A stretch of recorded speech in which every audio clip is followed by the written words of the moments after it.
Hey guys, Uncle Ray. Welcome to another episode of the Crypto Bellwether. I don't always tell you what you want to hear, but I tell you what you need to hear to make an informed decision. Now, guys, these are 7 rules to keep you from getting wrecked in crypto, and it's really good for beginners, but even a seasoned investor might learn something. Now, these rules have been tried and true, and I put them in place for a reason, and I don't break my rules, which that should be a rule, but I didn't add that one in here. Now stay with me till the end because there's a lot that goes with these rules, a lot more additional information, and arguably the last rule might be the most important rule.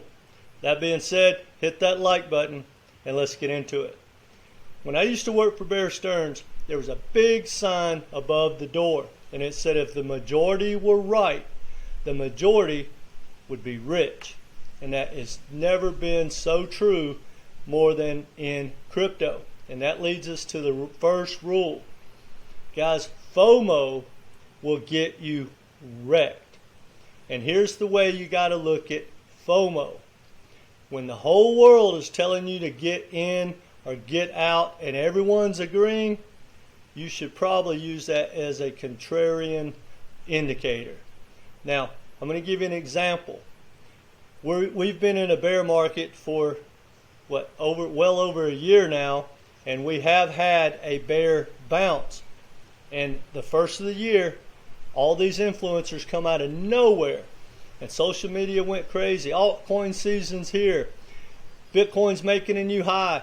Here, the bottom's in. All that stuff, right? Well, then a token rips for 2 or 3 days.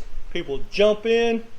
And then now they've just been dying, and they're probably back to about where the lows were of last year, but people jumped in when something got to a 2 or 3x, and now they've been wrecked.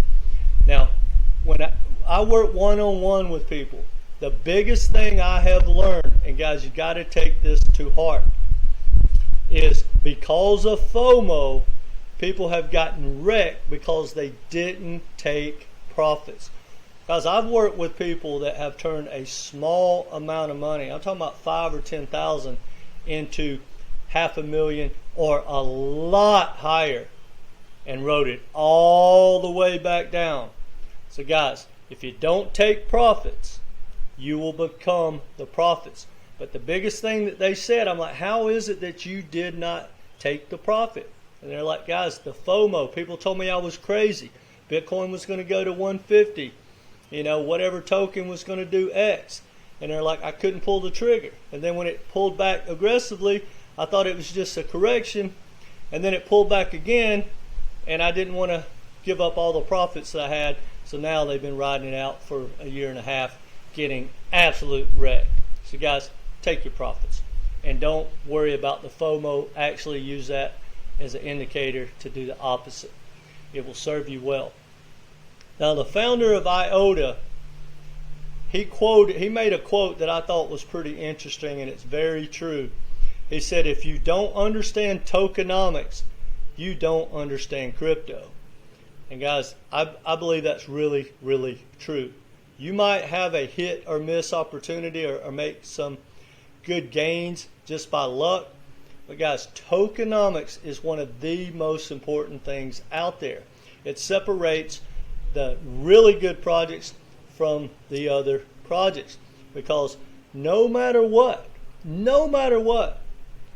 a project can't be one of the best projects with bad tokenomics. Now, it may be in the long term when those tokenomics work themselves out, which might be 10 years from now.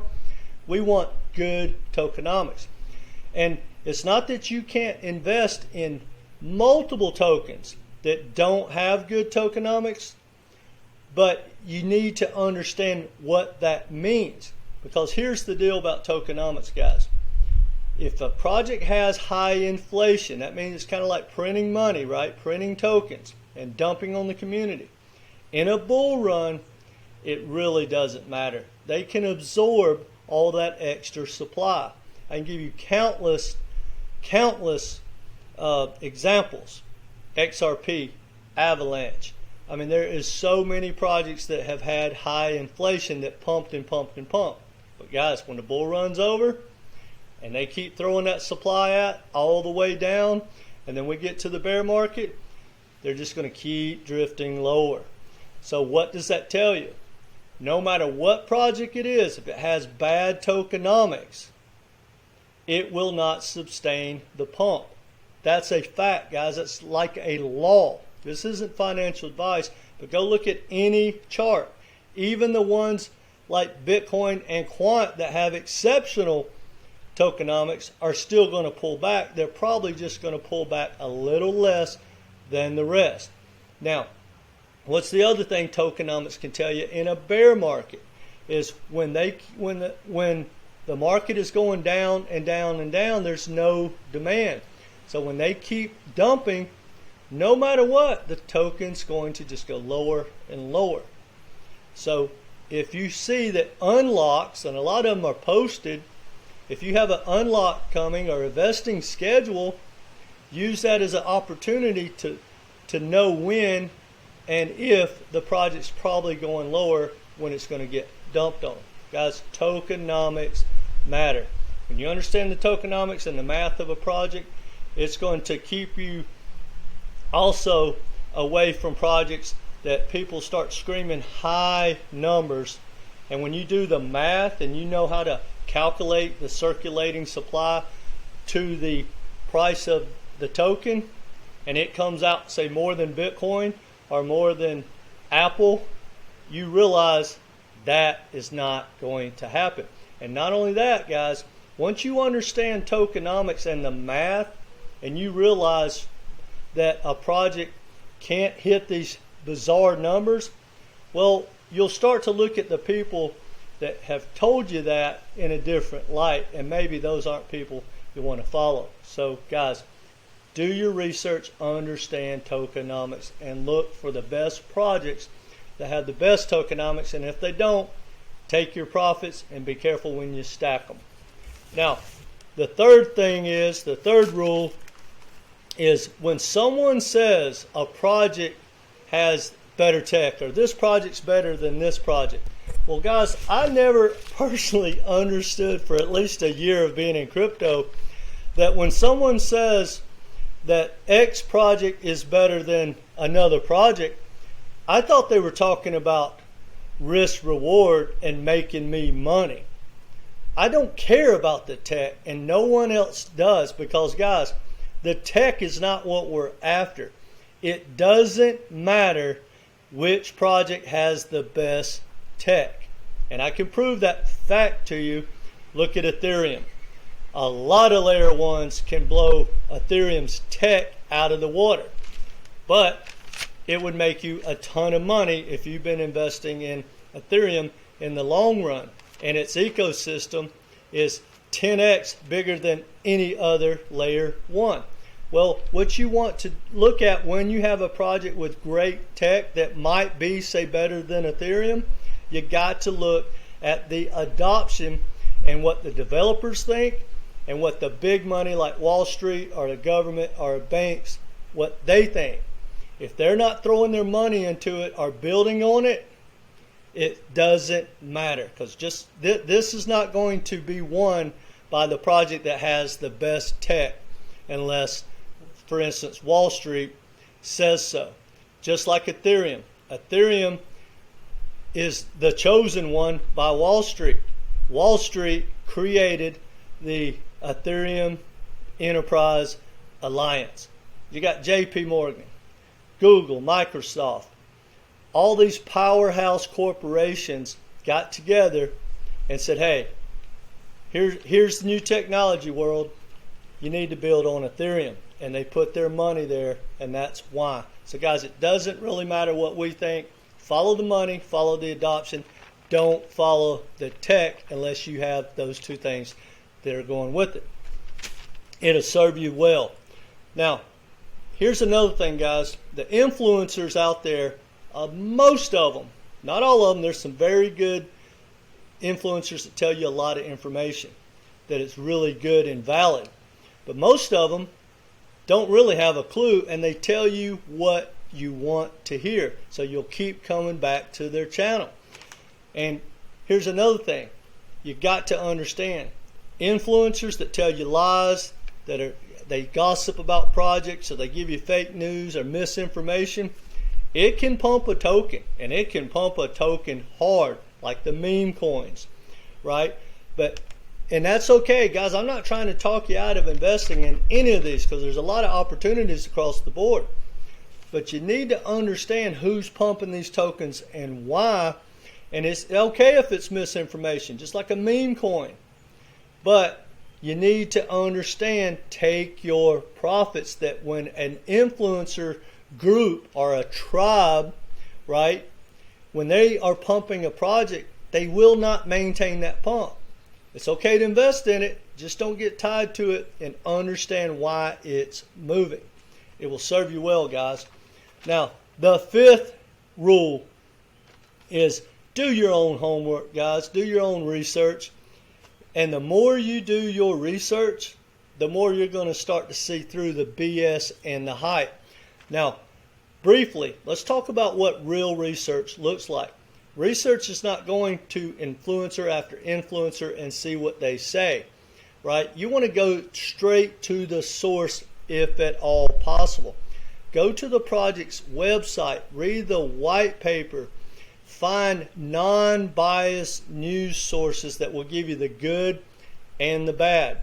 And when we speak about that, guys, if you're following anyone online and they don't tell you the bad, or they never tell you the opposite side of the trade, beware, guys. And another thing, if they have the token in their name and they are not a developer, guys, they're biased. They're going to lie to you, and they don't know anything because they're not going to follow the competition. You can almost guarantee that.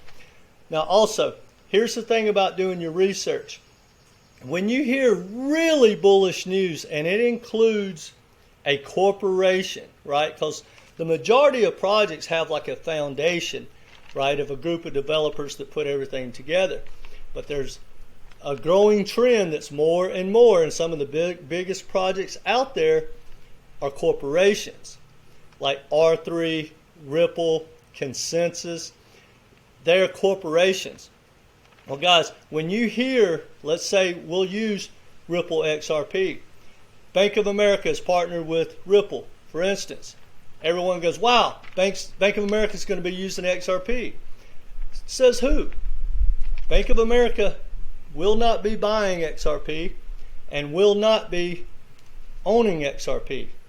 How is that bullish? Well, it's not, guys. The only thing that makes that news bullish is that misinformation might pump the token, because people run out and buy thinking that it's a big deal that the Bank of America is partnering with Ripple. But when you cut through it, Bank of America is using Ripple's RippleNet, maybe the liquidity hub, and ODL. It doesn't matter which one of those Bank of America does, they won't be buying XRP. They will basically be paying Ripple to use their services. And Ripple uses ODL and their XRP supply to do cross-border payments, and then they charge fees. That's not bullish for the XRP token. No one's going into the market and buying more XRP because Bank of America. And unfortunately, Ripple has pretty much a lifetime supply, their own supply, that they use for cross-border payments and everything in their business. So guys, do your research, understand that when corporations do partnership, it's probably going to make them money, and it might not have anything to do with the token. R3 Quarter, phenomenal corporation, world beater. They're linked to XDC. But from what I can tell, 75% of the time, when you hear news, they're just using the ledger, R3 Quarters ledger, right? It's not bullish necessarily for XDC, and you got to know the difference, and you get that from doing your own homework, and then you'll understand when people are hyping a project because they just don't get it. Now, number 6, Guys, don't be tribal. Being tribal will wreck you, and it will make you biased, and you will not learn the truth. Because think about it, guys, the number one thing I see people do all the time, especially the haters in the comments below, which, guys, you got to love the haters. But they start telling you about a project that, oh, this project offers this project does that, this project will do this. And you go, well, says who? Well, says that project, or that project's tribe, or that project's social media group. Well, guys, no matter what it is, whether it's the metaverse or, say, a banking token, you need to do your research on all the competition. And the number one thing I personally see out there that no one wants to do is they don't do the research on, for instance, what is Swift doing to not get disrupted? What is the legacy banks doing? What are the legacy banks doing to not get disrupted? Look, JP Morgan pretty much runs the world, them and BlackRock. JP Morgan moves more money around the globe than any other entity, whether it's cross-border payments, it's just the flow of money in and out of the repo markets. It's not even close how much money they move. Well, if you haven't read their roadmap and their white paper, and you haven't studied the 3 different blockchain applications that they have, or all the corporations that are crypto related, you're probably going to think that some of this disruptive technology might go get their market share. It's not going to happen, guys, because once you compare the dominant players that rule the world right now, compare their roadmap to any disruptive technology, here's what I know to be true. In the future, the same power players like the legacy banks like Goldman Sachs and JP Morgan, they are going to dominate Web3, payments, the flow of money, not just like they do now, but a lot more. They're way ahead. They're a lot more ahead than people think. So guys, always do the research. Doesn't matter how good the technology sounds. Guys, crypto and all this technology, most of it's just software and it can be copied. There's very few patents, and even if you have a patent, that might not be positive because that makes you very centralized.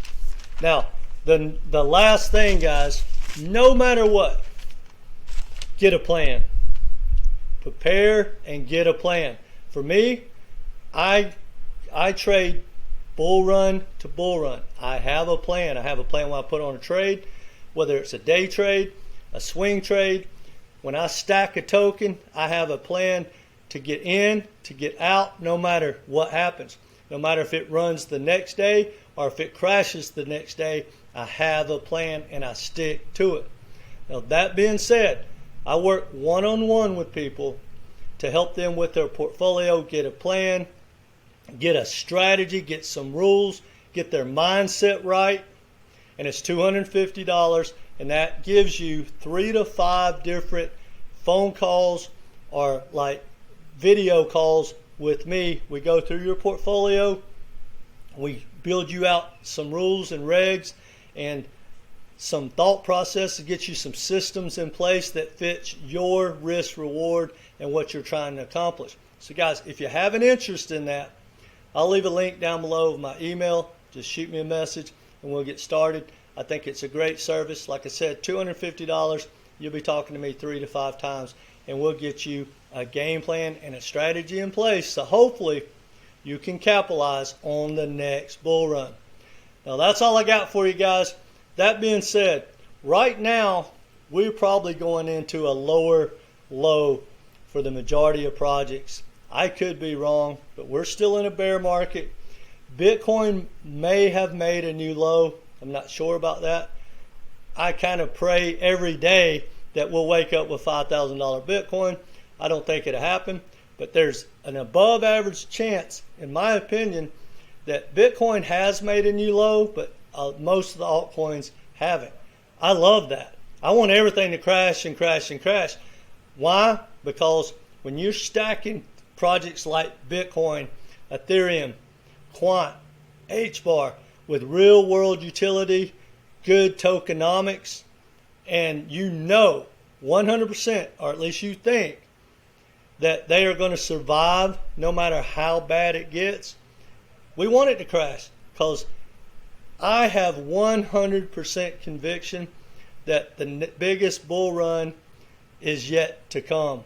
And when we get some rules and regs and get our economy in check, maybe somebody else in the White House, and the Fed starts printing money, when all that lines up, that bull run not only could be the biggest in history, it may not stop for years and years and years.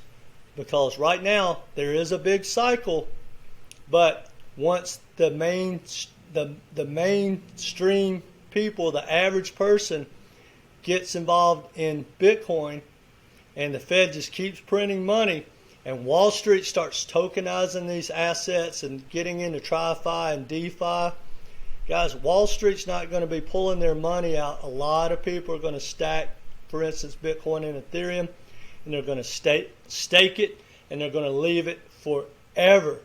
And one day, whether it's this bull run or the next, it's going to happen that we're not going to get that huge pullback.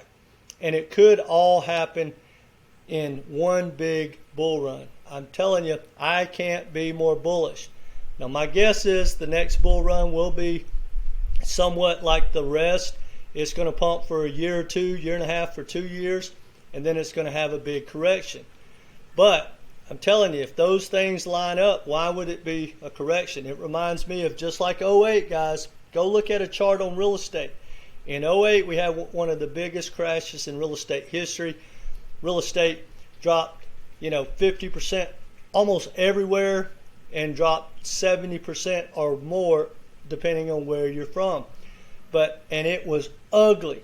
But once they started quantitative easing and the Fed started printing money, they basically haven't stopped until this year for 15 years, whatever that is.